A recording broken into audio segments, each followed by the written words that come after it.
some of the good news we're looking for at the beginning of this whole pandemic mess. The New York Times has reported of Pfizer's early data showing vaccine is more than 90% effective. Of course, it's early data. The early data is back in March when they had the promising results. But, as clinical testing, as I'm going to go into this, clinical testing proved the 90% effectiveness. Pfizer, which developed the vaccine with a German drug maker BioNTech, released only sparse details from its clinical trials based on the first formal review of the data by an outside panel of experts.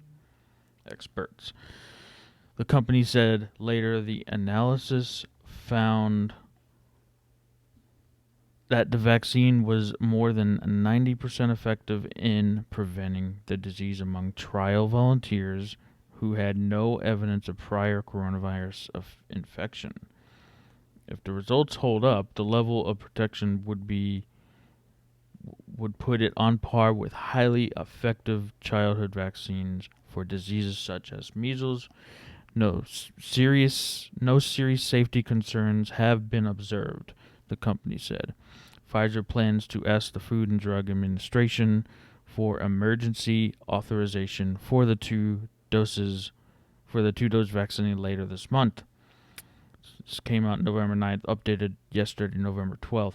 After it has collected the recommended 2 months of safety data. By the end of the year, it will have manufactured enough doses to immunize 15 million to 20 million people, company executives have said. This is an historical moment, said Catherine Jansen, the senior vice president and the head of vaccine research and development at Pfizer. This was a devastating situation, a pandemic, and we have embarked on a path and a goal that nobody ever has achieved, to come up with a vaccine within a year. Historical moment, says the New York Times. So now let's look into the backstory on, and I'm gonna butcher these names, but these Turks, they're Turkish and they're out of Germany. I'm so gonna butcher these names. Ugur Sain and Özlem Türeci, German dream team behind vaccine. They are the dream team scientist couple who came up with a big idea that would protect humanity from a virus that has killed more than 1 million people and put an end to a pandemic that has upended economies across the globe.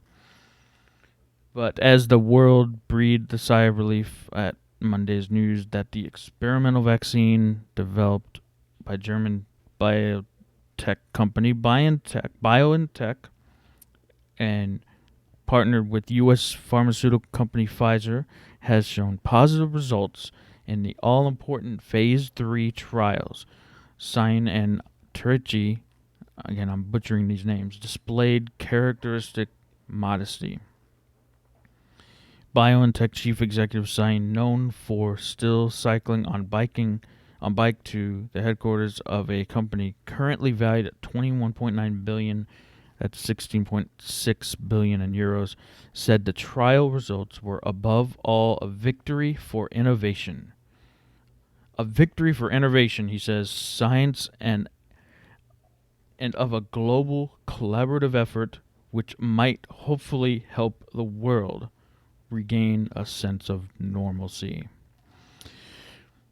The comments hinted at the scientific rigor, unrelenting work ethic, and appetite for entrepreneurship that has seen Sain Türeci's company outpace more well-established competitors in the race for a COVID-19 vaccine, and made the couple the first Germans with Turkish roots to enter their country's rich list this autumn at number 93. And it goes on in the backstory. You can go find this from The Guardian and read the backstory of this couple this historical couple who's coming up with this research. It goes on a backstory on them, and it's quite a story, actually. A couple that married a few years apart. It's quite a story that who's come up with this.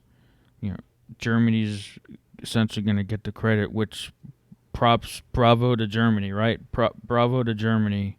Germany usually does good in the science world. But not everyone is on board. After skipping after skipping 17 White House meetings about COVID-19 vaccines and turned down a meeting with Health and Human Services Secretary Azar. This week, Pfizer said its vaccine was found to be 90% effective against COVID-19, from Daily Mail writes, in clinical trials, marking a major breakthrough in the nation's fight against the virus. Cuomo responded, saying the development was good news, but that it was bad news the vaccine's rollout will be planned by the Trump administration before President-elect Joe Biden takes office in January. Bad news because it's planned by him. It doesn't sound too much like unity here, though. Don't we all want to unite and work together, even if it means getting a vaccine to people in your city and state that really need it? Would you rather be a hero instead of not working with someone that's just because you're on a opposite side of the political spectrum? I mean, come on. We're supposed to be uniting here. So anyway, you can't make everyone happy, right? Cuomo's not in on it. He's not. But anyway, that's good news overall. 90% effective vaccine is past phase 3 of the clinical trials,